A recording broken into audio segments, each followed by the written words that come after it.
حقوق العباد میں سے زکوٰۃ اور صدقہ و خیرات کو آج کے مختصر سے خطبہ میں اس حوالے سے چند گزارشات عرض کروں گا۔ دین اسلام کی بنیاد 5 چیزوں پر ہے۔ بنی الاسلام علی 5 کہ دین اسلام کی بنیاد 5 چیزوں پر کلمہ، نماز، روزہ، زکوٰۃ، حج۔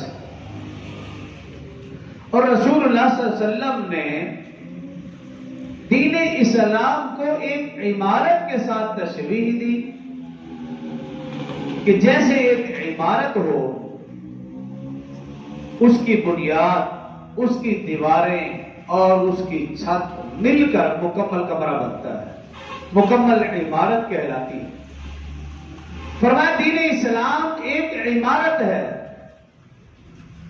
اس کی بنیاد کلمہ ہے، اس کا بنیادی ستون نماز ہے،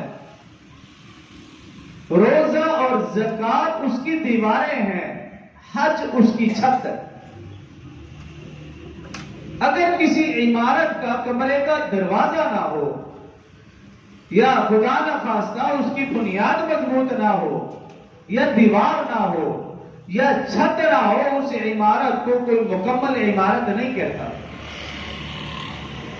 بالکل اسی طرح اگر کوئی مسلمان، کوئی مومن ان 5 بنیادی ارکان کے اوپر صحیح عمل پیرا نہیں ہوتا یا ان میں سے کسی ایک رکن سے لاپرواہی برتتا ہے تو اس کا ایمان کامل نہیں۔